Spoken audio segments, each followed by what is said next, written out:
Hi, BJ. We are back. Good morning. Oh, taking off the glasses for if I take them off, all you see is the puffy eyes.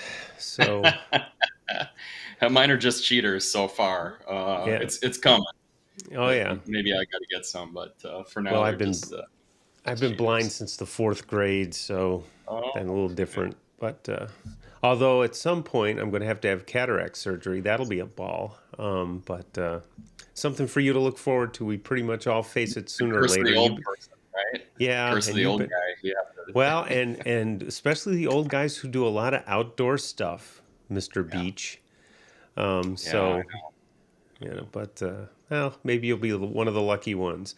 Well, it's great that we're back, and both of us have had. So you had your first season with a program new to you, right? Yes, new to me. How'd it go? How was your season? About the same, Uh, but I, yeah. Go yeah. ahead. I enjoy the kids. They're it's a different environment for them as we use the the John Kessel maxim: "Be demanding, not demeaning." And for our players, just being a little bit demanding of them was hard, even though there were no punishments. There's nobody shaming them. It just was really hard for our players to get over this idea that expectations are going up. Um, so it was a tough season that way. Hmm. Uh, I think we can get so much more out of them. So we'll talk to Nick about that in a little bit. How to get that more out. But how about you? Yeah. Kind of similar. I think a lot of it was them getting used to a different approach, when especially for the younger players. So the good news was one of our coaches, I picked up a staff in like 3 days, which I can't get staff for my boys program. That's a problem. So if anybody out there is in the Phoenix area and would like to coach in Tempe, please contact me. I've got a one or two boys positions open, and I need a JV and a freshman coach. So I'll go with that unabashed advertisement. But the other thing we've got, we went 4-14. Probably could have done a little bit better than that, but we also did some things that made a lot of sense. We had a lot of fun, and then the young kids.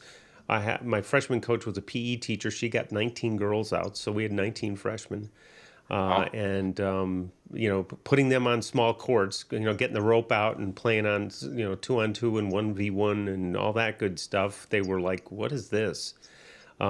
But I think it helped them a lot, and it's going to take a while to build. We have like zero club players, so and athleticism we're pretty average, and so I had a fun season trying to figure out what we could do.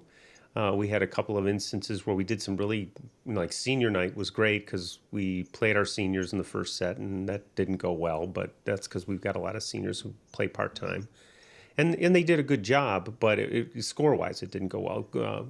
Working wise, and that they did fine, but we won the match, and I knew we won the match in the fourth set when their coach just started laying into them, and I'm just sitting here going, "Oh yeah, we got them now." And fifth set was 15-6, so it was they just had a rough time, and good club and doing some good things, but their coaching philosophy was a little different. The first time they played us, they played a fantastic match. Just baffled us.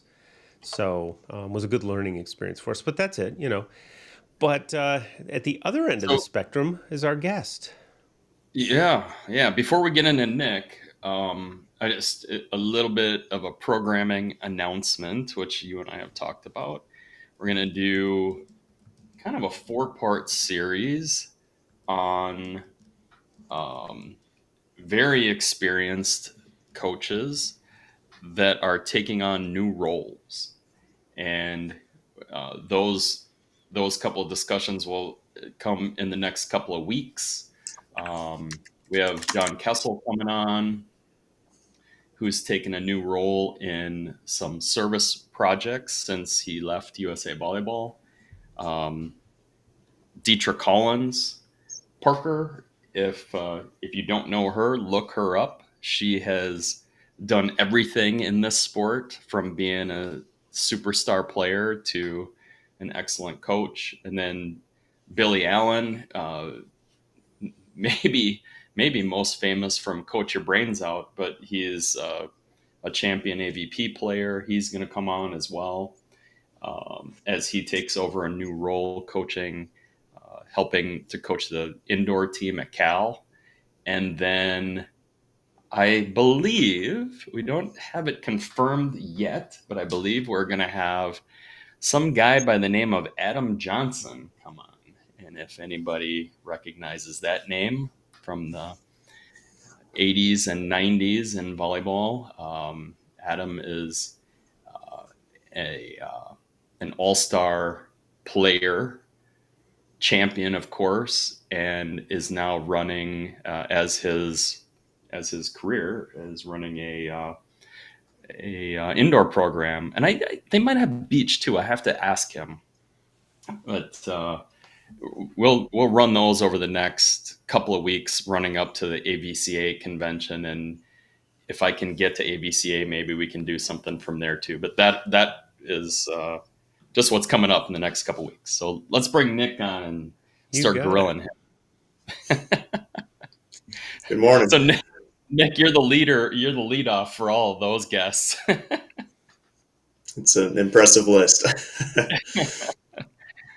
uh, so so we picked up Nick from, obviously, from Volleyball Coaches and Trainers. Nick's a longtime coach, good at his craft.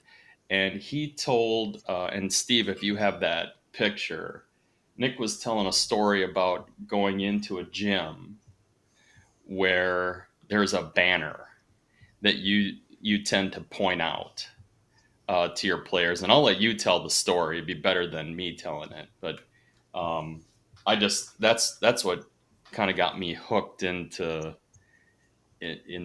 your story and where you were going. Of course, you guys are having a good run in the state tournament, but you take it from here a little bit and let me stop blabbing. Oh, absolutely. First, thank you for having me on. I'm excited to get to talk about this group and our area. I'm from Cincinnati, Ohio. Assistant coach at Kings High School, which is, as of yesterday, the Ohio 2023 Division I state champions. We're quite excited about that. The backstory here is Cincinnati has one of the strongest Catholic school presences in the country. And since 1994, which is the last time a Greater Cincinnati public school made it out of this region in Division I, the Catholic schools, there was 6 of them. Now there's 5 of them, and one has moved down to D2, so we're down to 4. But the Catholic schools have won, I believe, 23 of the 29 state championships in Ohio since the last public school made it out of the Southwest region in Ohio. And the last public school to do that was Lakota. For those from the Ohio area, they would recognize the name Lakota East and Lakota West, which are 2 huge high schools in the area. But how big are they approximately? Like how many? About how many? I think they're thousands. I think they're above 1,000 each. I'm not 100% sure on that, but they're each one of the larger school districts in the state. And the team that made it was right before those 2 schools became separate schools. It was when Lakota was still a single school, a few years before they split into 2 large school districts. And as a coach, this is my second year as an assistant at Kings. I was at a Cincinnati public school, Walnut Hills, for 7 years before that. Your stories about your struggles with the new program hit home there. In the 2 years I've been part of the Kings program, we have 50 wins. In 7 years at Walnut Hills, I had 59 wins. So this is a different side of things for me. But every time we were in the Lakota gym, whether we were playing a match or a scrimmage or they're one of the main hosts of the playoffs, I would always stop and look up in the corner and take a second for myself, but also point out to the girls, like, this is the holy grail of being a public school team. This is the last team, not only to win a state, the last public school out of the Cincinnati area to win a state championship, they were the last team 29 years ago to even make it out of this region. Since then, it has been split between the Catholic schools, and pretty much every year they go through the region, they finish it off with a state championship after that. So we, this was obviously the goal for Kings, as it is for all public schools, and there's been great public schools that have come through, and future Olympians, future NCAA champions. I was intrigued with the story just because of my involvement in high school volleyball and club volleyball, and there's been that debate, and I don't want to get too deep into private versus public. There are some areas of the country, Kentucky for sure, your area,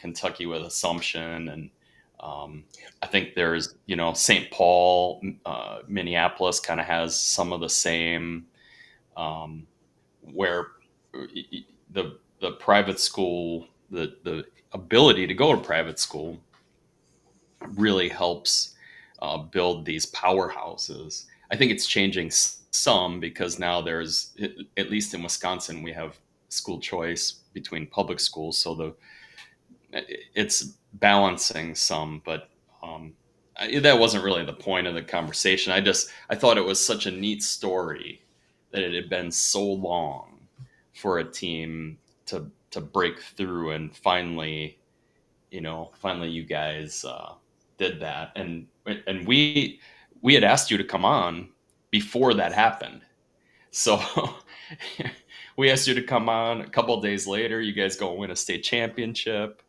Really, it was exciting to kind of watch that all unfold, as I'm sure it was for you to go through it all. Absolutely. Yeah, it is the public-private split. There are some states that have split those state championships, and there's a reason for that. All the private schools don't have boundaries anymore in Cincinnati. Any student that wants to go to those schools can go to those schools. The Kings Mills School District that our team is part of is actually a fairly small district. We are not significantly above the cutoff for going down to the next division. And it's in the middle of several much larger school districts. So it's a pretty limited geographic area and student body that these kids come from, which is why it wasn't just the first volleyball state championship, but it was the first team state championship for the district in its history.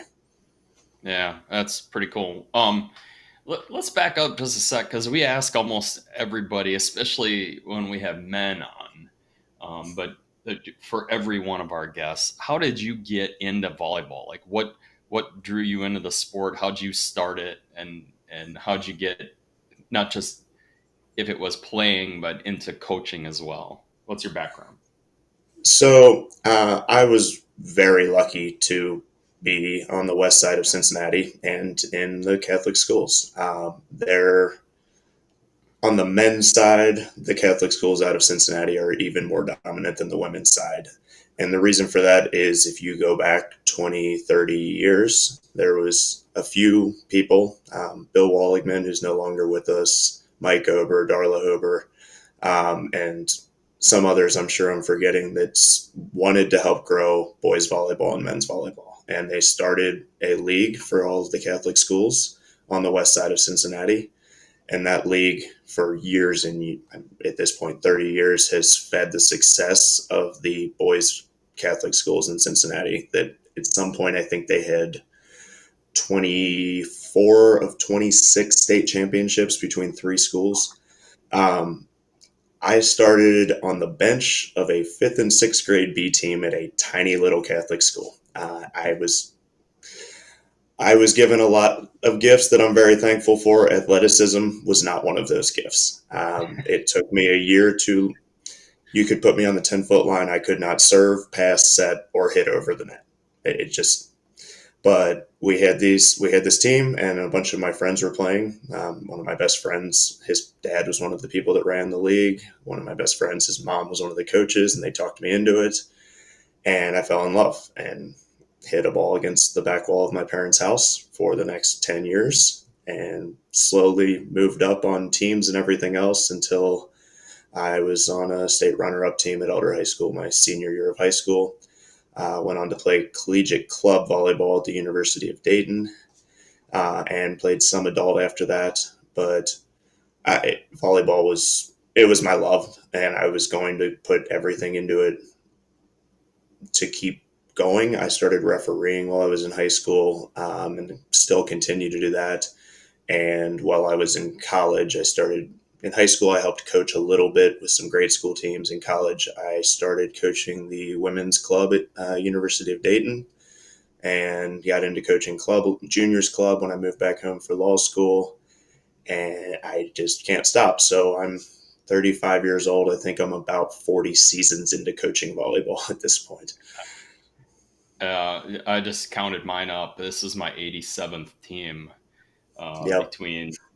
and those are just the teams that I was mostly in charge of or Mm-hmm. spent the whole season with. So it adds up quickly when you're going through. So in Dayton,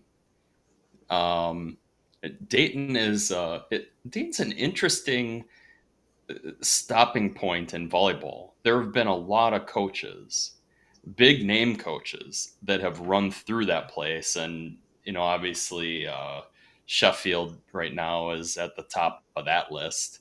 Mm-hmm. It must be a pretty neat area to be involved in.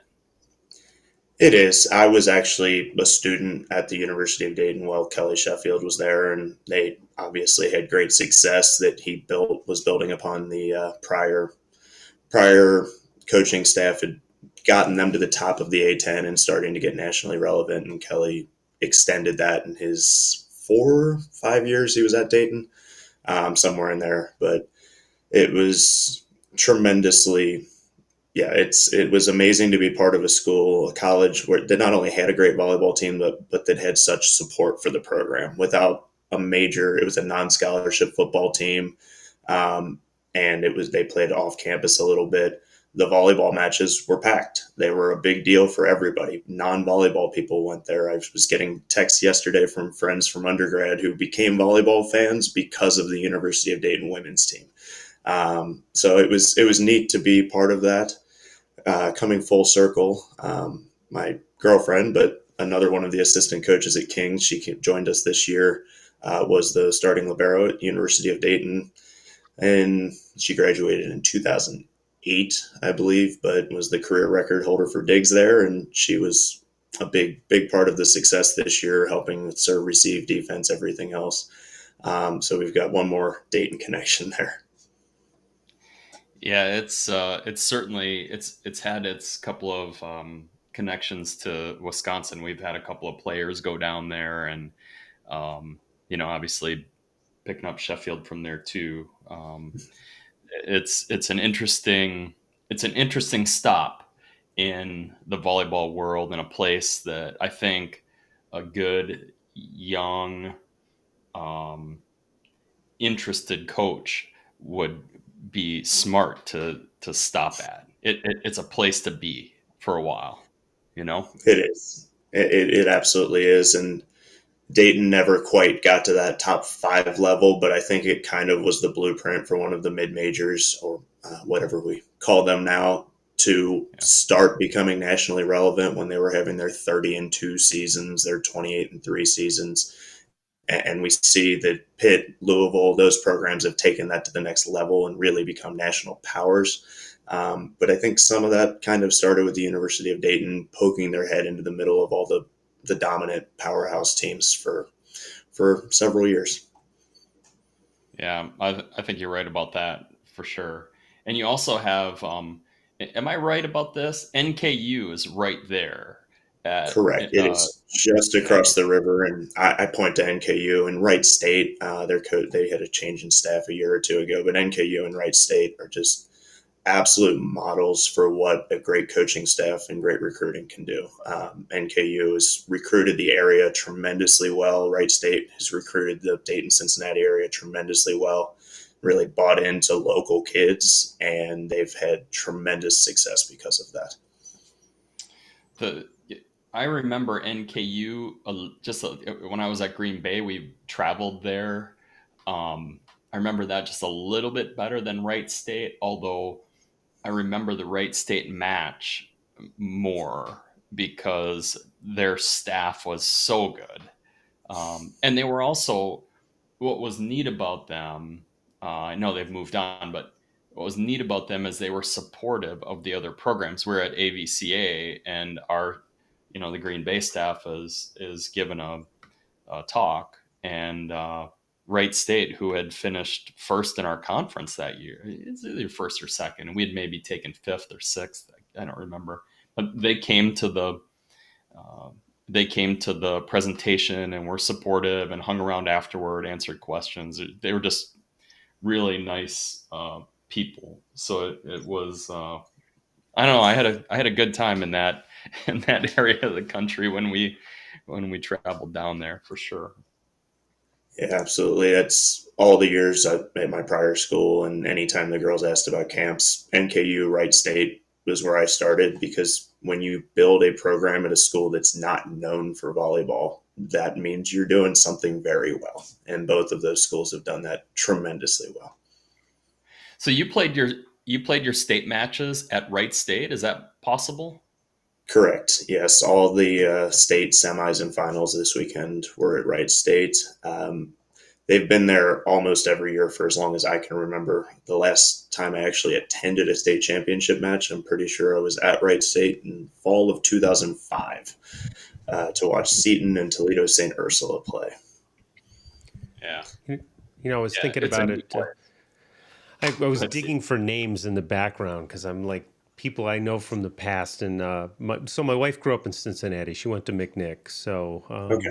And McNick back in was the a days state finalist yesterday. yeah, I saw First that. time ever. Yeah, Well, we got amazing all team. the emails. Trust me.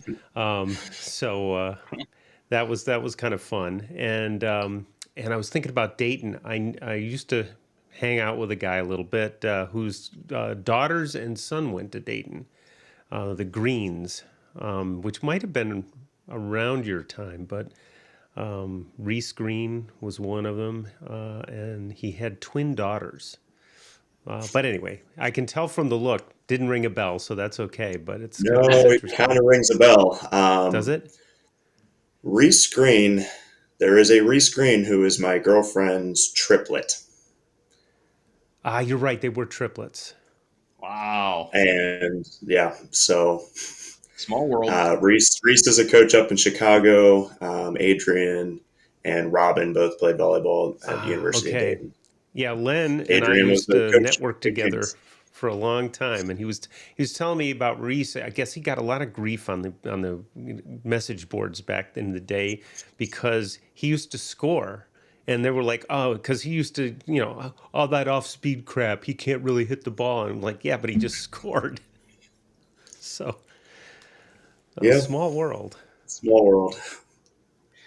So Nick, take us through. I've been involved in a little bit of these runs. My wife had a nice state title run, and I've been around a couple others. But just take us through the last 3, 4, 5 days. What it's like. I have some ideas that, the gym clears out. Nobody else is in there because all the other teams are done playing. It gets a little quieter. But what goes on those couple of days as you're running up to and then going through your state tournament? Um, it's been a whirlwind. I'm gonna have to stop and think for a second about what actually happened in the last 7 days. So we beat St. Ursula out of Cincinnati last Saturday, and they were the only team that had beaten us this year. They have a new coaching staff and just tremendously disciplined, talented team. Their defense is unbelievable. So we had, as of last Saturday evening, from Saturday to Friday, to plan for what was hopefully going to be the state tournament semifinals and then finals on Friday and Saturday. Um, First thing we did was try to find film. I imagine, watched more film this year than any high school coaching staff anywhere. I know our head coach was in the 20 to 30 hour a week range most weeks, Wow. and the assistants were not far off of that. Anything that was posted on the internet or other schools that we'd played, that type of thing, and figure out who we're going to play against and what this team is. Because St. Joseph out of Cleveland was going to be our semifinal opponent. They were ranked second in the state most of the year, and nobody I knew had really seen them in over a month, almost two. So we were just trying to get a feel for this team, and we watched film and came up with scouting plans and practice plans around that. And every practice, it wasn't just skill work, it was working through the other team's rotations, through what they were most likely to do, through what we needed to do to target their weaknesses. We approached every big match this year with a game plan, not just we need to play good volleyball as a team. We need to know what the other team's going to do and what their weaknesses are. And we went into those matches with a plan for every major opponent this year. So that was the biggest part.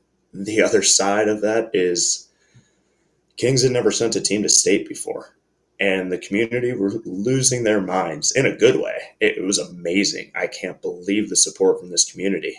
But there was so much going on. The parents planning this, the girls are planning this, the athletic department's planning this. This restaurant wants to host you. This smoothie place wants to bring smoothies after practice, and it's amazing, but also it's a lot of distraction when you're trying to stay focused and prepare for. Honestly, St. Joseph was unbelievably good. I cannot believe how good they were, and I'm still grasping the fact that we somehow survived that match. They averaged over St. Joseph averaged over 25 points a set for the first four sets, and we somehow won that match. So it was a lot of preparation, also a lot of trying to keep the girls just focused. We had the best group of players and kids ever. They were the most supportive teammates, the hardest workers. It's the kind of team that you question if you can ever coach again, because you don't know how another team could possibly rise to the level of how wonderful these kids were. I'm thrilled they won. I'm thrilled for them more than me that they got this moment, because they deserved it. These kids are just the best, and I can't say that enough. But there was a lot going on at school and everywhere else, and to their credit, they stayed very focused and they bought into the preparation. We actually rented out space at Xavier University.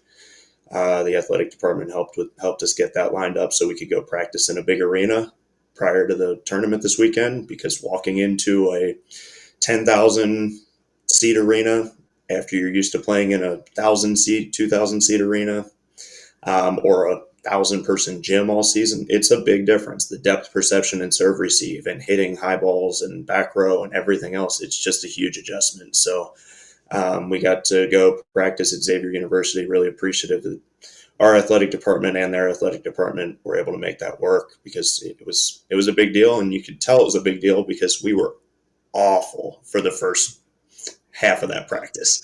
And getting to kind of get a feel for what it was like to be on that big stage, even without the crowd, was a big deal. So it was preparation and staying focused, and just making sure everybody stayed healthy and, and focused on the task at hand.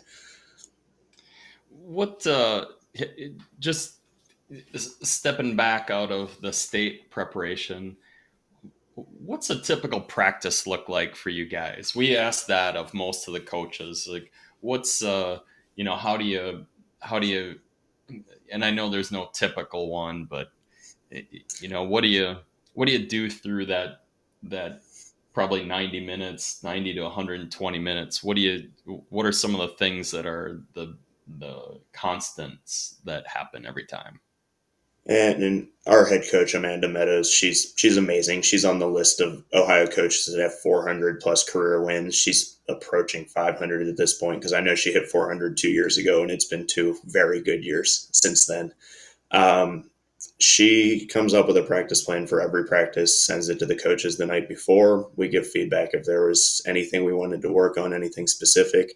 The woman doesn't sleep ever, but between 2 and 5 a.m. most nights, we would get a practice plan for the next day, and we'd give feedback. We did a lot of the same stuff, and I hope I'm not giving away her trade secrets. The one drill that we did most practices that I've stolen for everything else I coach is out of system quads. If you can generate offense out of system, you're in a better spot than a team that can't. When you watch the highest level teams, whether it's internationally, whether it's collegiately, the teams that do the best are the teams that can turn defense into offense even without perfect passes. And having a kind of free form drill where they get reps, both getting the balls, every single player getting the ball to their hitter and every single player putting the ball in play, it's a big deal. It's a really big deal. And I think that showed in the success our hitters had out of system and on back row attacks all season.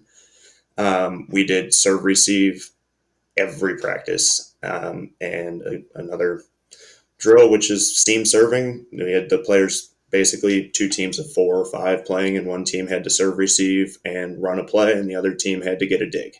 And they competed every day at practice. And that was a drill every single day. I think Amanda did a great job putting the girls in situations that were more game-like and competitive without going over the top or making it too complicated. It was the girls, to their credit, didn't get bored and distracted, even though we stayed the course on some similar stuff most days. We then probably 30 to 45 minutes each day would be allocated to me for blocking or hitting. I was a middle once upon a time. Or to Adrian for serve receiver defense specific drills. Amanda would throw in specific stuff when she wanted to. And then once we started getting into the meat of the regular season, the conference schedule, and into the playoffs, we would spend 30 to 60 minutes at the end of practice kind of doing a walkthrough scrimmage where every rotation we'd play it out, but we would be playing it out as though we were playing the other team and trying to do what we needed to be doing. Yeah, it sounds like we coach in the same sort of gym. That practice is what we're doing, and the interesting part was some of our kids were resisting that, wondering when we were going to get to, you know, breaking skills down and doing various drills. And like, look, we're here to play. you know you need to learn to serve receive, and you need to learn how to score points, and that's a majority of, at least in my mind, and it sounds like you guys too, that's what has to happen.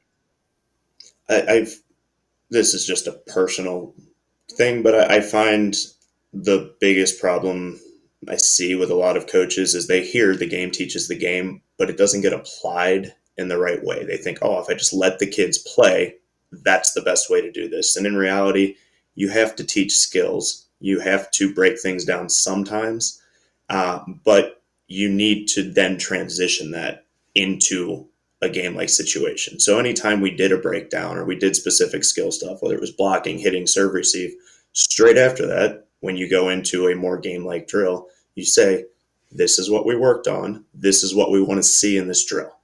And if you don't transition from this drill to this scrimmage-like situation, then we just wasted the first half of practice. So I'm not entirely against breaking things down or skill or anything else. I think it's absolutely necessary, and I think too many coaches are neglecting that now.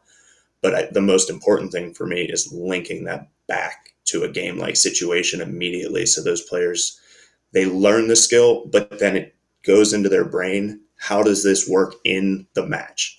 And how does this work when things are random and I'm playing the game?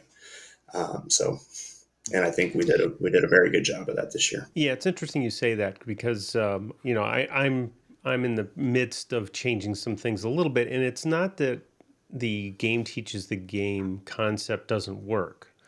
But what I find is, you have in the program I just took over, pretty fairly low level program, no club kids, brand new, freshmen, 19 freshmen are all brand new to the game with one exception. And she started varsity.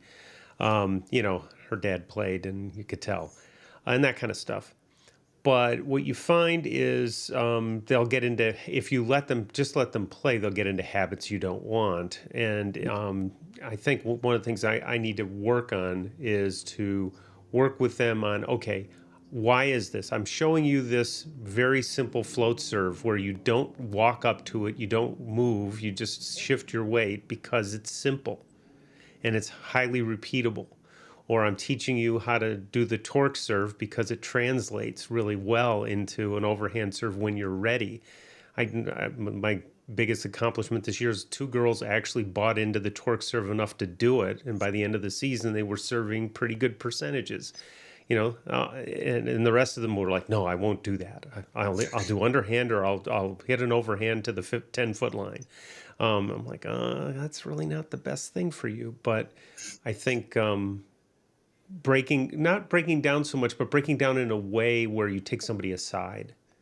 It's still active play, and you work with an individual as opposed to instructing a group and having dead air, dead nets. Yeah. Makes a lot more sense, and that's something I'm adding. I do it now, but I don't do it enough. hmm Yeah, and the way I was coached and raised is there was a lot of stuff with a lot of dead balls and dead players, and a lot of coach introduced stuff. And I'm learning because we all start coaching the way we were coached, and then some of us more than others try to grow into a different type of coach. But it's I think that Amanda's practice plans were fantastic in terms of, yes, we break things down, but there's never a time that people are not doing things. There's never a time that they aren't getting as many touches as they can. Yeah. And it helps to have a small team, and it helps to have 2 nets in your gym. When I coach the women's club at the University of Cincinnati, and sometimes we have 30 or 40 players on one net, and I look at them like, I'm doing the best I can, but I don't have the answer to this problem. When you have 10 to 12 girls all season and you have 2 nets and plenty of gym time, then it makes it easier to make sure everybody's getting all their reps and touches while still doing the stuff you want to do. Yeah. Here's a question I've asked. And this is it's a little bit off topic, but we're getting into practice a little bit. So, would you rather, if you had a gym, selfish question, by the way, if you had a gym where you could set up 2 courts that were just a little bit smaller, like they might be 2 feet short, or you could set up 1 court that was full size, which one of those would you choose? Like, would you rather have the 2 smaller courts, or would you rather the 1 big court that's the right size for your, for your team?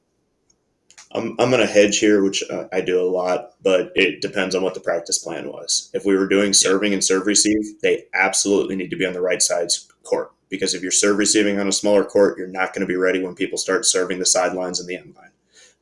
If you're doing hitting, I don't mind the court being a little smaller. If you're doing blocking or net play, it doesn't matter. So it depends on whether the court directly affects the skill you're training. Just like training on a higher net. I know some people love to do that, especially in the women's and girls game. For hitting, yeah, maybe it's good. It's teaching you to hit over the blockers. For serving, it's making it harder on your servers. It's going to get their feel for where that float serve can go off, and it's going to make it easier on your serve receivers. So it actually is going to make both of your sides of your players worse if you train on a taller net for serve and serve receive. Hitting, it should make them better. So it's skill dependent on what resources you have and how you're going to approach it, I think. Since it's a selfish question, BJ, are you now thinking about 1 standard size court and 1 very small court? We have in our school, we have the ability to set up 11 courts. If I set up 11, 6 of them would be short they're about 2 feet short. so I could set up 5 full size. Well, no, I'm sorry. 8 of them would be short. 8 of them would be short. So I could set up 3 full size and 8 short courts. Shorter, not short courts, but short, just a tad smaller. And the way I look at it, and I like the way Nick phrased it, was, it depends. It depends on what you're good at and what you're bad at. If you're bad at touches, then you need more courts. If you're bad at serve receive, then you probably have to, and it would be against my nature, but I would do it if this was our worst thing, would be to set up all big courts, and we're going to work on serve and serve receive, because that, it's what do they call? What is it? It's how did Carl used to phrase that? It's a regulatory stimuli, right? It's an important, the size of the court and the antennas and the height of the net. Those are all important things. Well, BJ, Yeah. that argues for an asymmetric court where you've got the receiving side is bigger than average. Yeah, I'm kidding. Yeah, and I think for me, it's just when I'm working with coaches, when I was running a program and working with the new coaches that we had, that's one of my favorite things. I'm the president of the Coaches Association now, even though I'm not a head coach anymore because they didn't let me quit this year. I tried really hard. But when I talk to coaches, it's not what you're doing, it's why. You need to think about why you're doing it. I have one of my favorite drills, and we've done it once at Kings in 2 years. So this is not the secret to our success. Amanda hated it, and I understand why, and we didn't do it. But I call it Survivor Serve Receive. And you have 2 teams, one serving, one receiving. The receiving team gets points, 1, 2, 3 for their 1, 2, or 3 pass. And they keep going. But when you get aced, you're out. And I understand why it's a bad drill. It's a bad drill because the people that need the reps the most don't get reps. Why I like it, the purpose of me doing this sometimes, is it trains my girls, even when you get beat at a serve, find a way to keep it in play. So when I'm not passing this to the setter's forehead, that's when we're most likely to kind of just quit or jab at it or let it go. And that drill for me trains those girls. Like, if you get it up in the air, you get a point and you stay in the drill. And then when we get into matches, instead of them a tough serve getting past their shoulder and them being like, oh, it beat me, they find a way to keep it in play. So if I want everybody to work on their actual serve receive skills, yeah, we need to be doing a drill that they're getting a lot of touches. If I want to work on their mental game, sometimes I sacrifice the number of touches to put them in a situation that trains that mental process. Yeah. So it's not right or wrong either way. It's what are you trying to train and why? And when you approach it that way, it lets you do different drills that might be absolutely the wrong answer sometimes, but are the right answer when you need to do something specific. Got a quick question, Nick. Of your girls, what percentage of them play club ball? We had 12 girls at the end of the season. 11 of them play club. One's a 3-sport athlete. The rest of them play club. Okay. When people talk about the public school success, it's amazing. And short term, we did a lot of really good stuff. The last 2 years I've been there, the girls have been amazing. The coaches have done a good job working together. But if you want to know why this team won, it's because Amanda has been at the school and the school district for 20-something years. And she coaches 3 tens teams at the big club 2 minutes away. And she invests her entire life, not just into the sport, but into young players and into her school district. These players have been best friends. The girls that won the state championship yesterday, they've been best friends since they started playing volleyball together in 5th grade, 4th grade. Yeah. And you will not have success. If you're at a school that people go to play volleyball, you're going to get the players. If you're trying to build a program where you don't have the players, it doesn't matter what you do in the gym if you're not invested outside the gym and building from the ground up. And that's what I've told people since I even before I went to Kings, Amanda and I were not best friends before we coached. She talked me into coming to coach. She's like, I know we're different. I know we're not going to always get along or see things the same way, but I need somebody different in here so we can push each other and get the most out of the kids. And to her credit, she thought we were going to hate each other. I kind of did too. We actually are wonderful friends now. I love her. She's a wonderful person, and I've learned so much, and I'm so thankful for the opportunity to work with her. But anybody can sit in a practice or a match and be like, oh, they could have done that better. I could have done that better. And what you don't see is she has 20 years of work that went into getting this program to the point that girls wanted to stay in the school district, getting players that were trying to decide between soccer and volleyball, convincing them that they love volleyball. And at the end of the day, like, yes, we had success on the court, but her legacy and the reason we had success on the court, we played a 5-set match with all of the sets except the fifth going extra points on Friday. We played a state championship match yesterday. We got back to the club facility to have a celebration last night. The girls went out on the court and started playing volleyball with their boyfriends. They literally got back from the state championship, walked out on the court, and started playing volleyball together. And that's the type of love that you start in 5th grade. You don't convince your players to love volleyball their junior, senior year of high school. You create a love for the game. You start building that love and that skill early.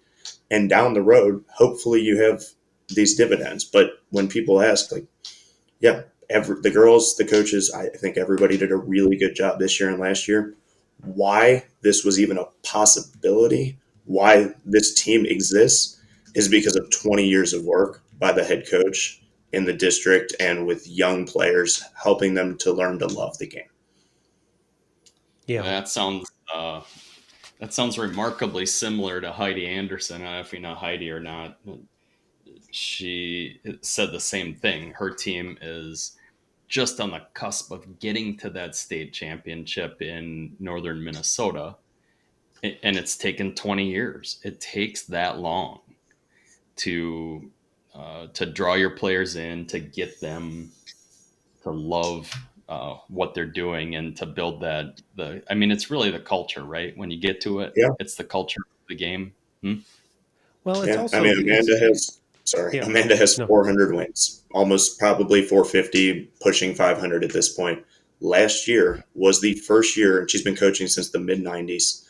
Last year was her first year to make it to a district final. So last year, I believe it was the first time she had ever had a team make it 4 rounds into the playoffs. This year was the first year to win a district final, make a regional semi, make a regional final, make a state semi, make a state final.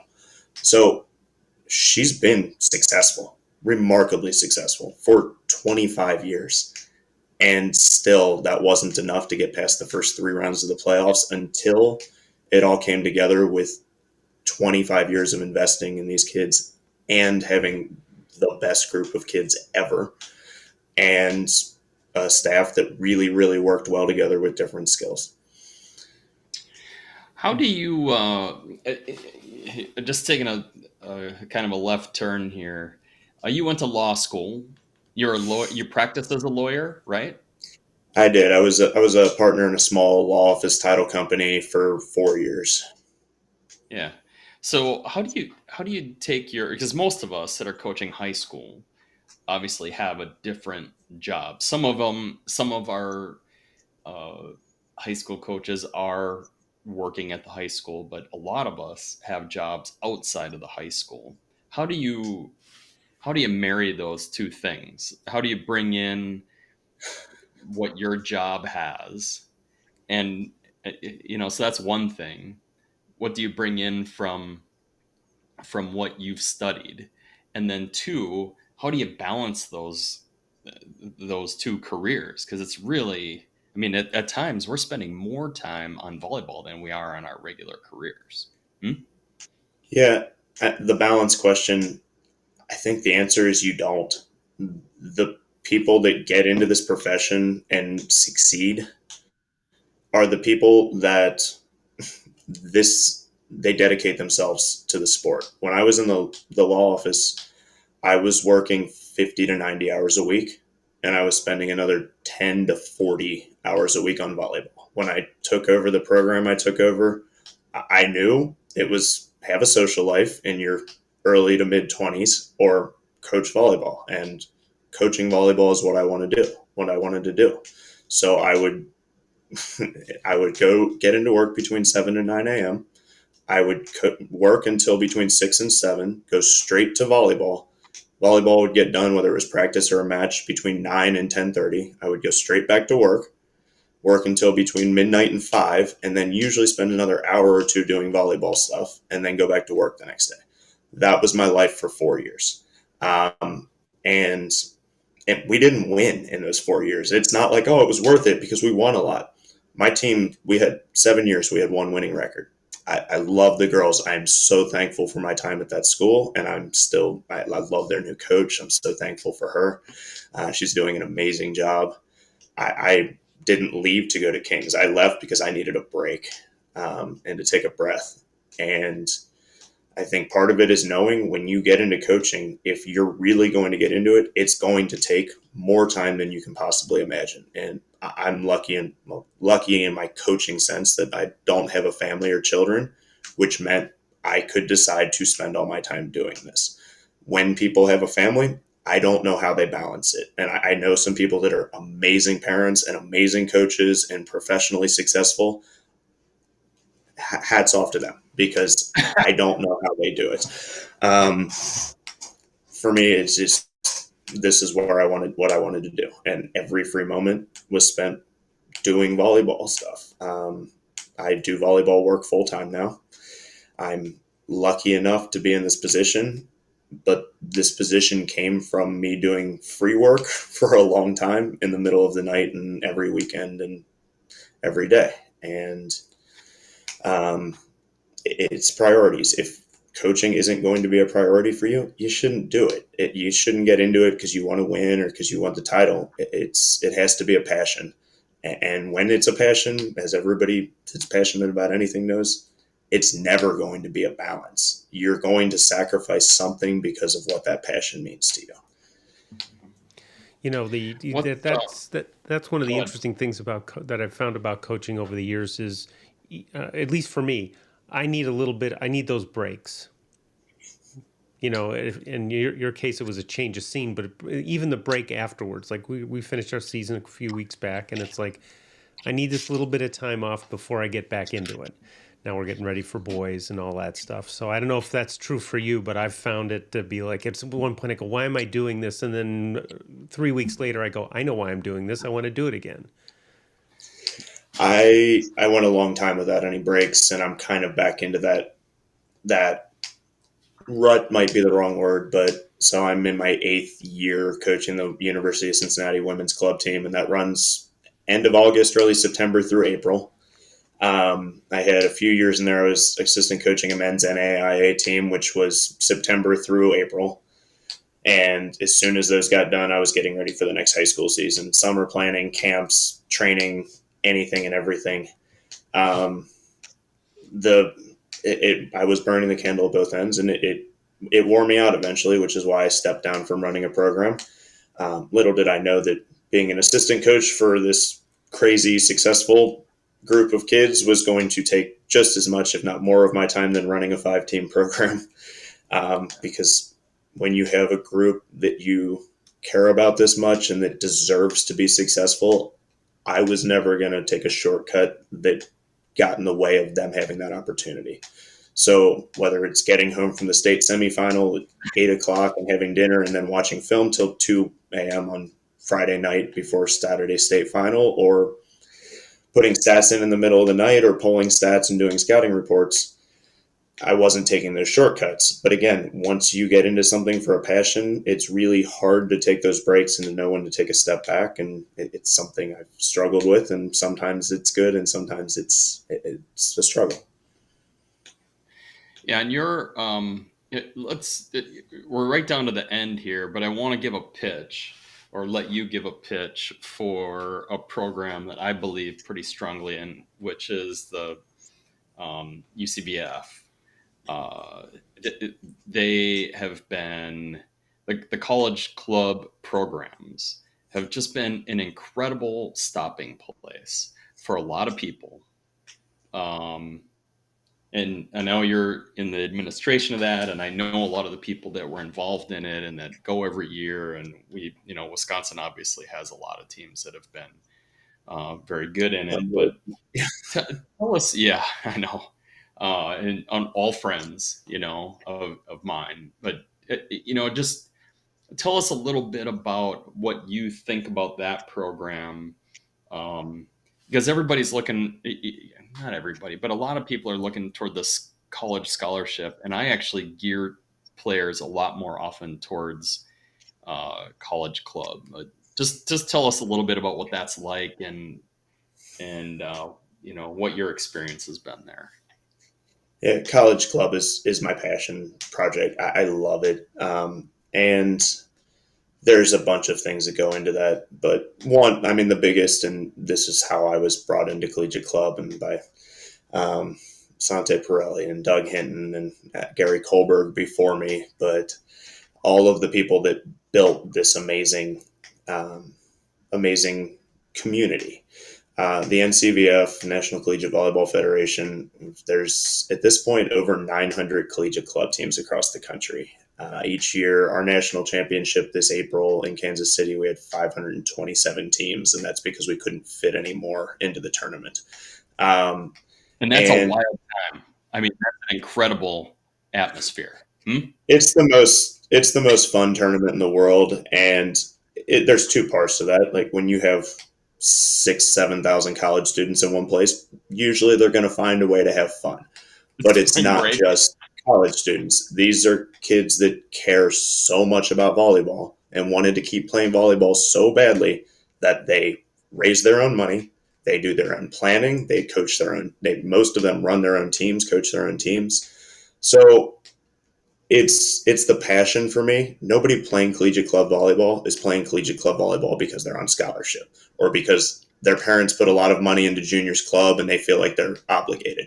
They're playing collegiate club volleyball because they love it. And I think you see that when you see how many collegiate club players go on to become coaches, administrators, referees, and it's the passion that's the NCAA and the NAIA, the varsity teams. They're amazing, and their level of practice and training is at a different level from most club teams, and I fully admit that.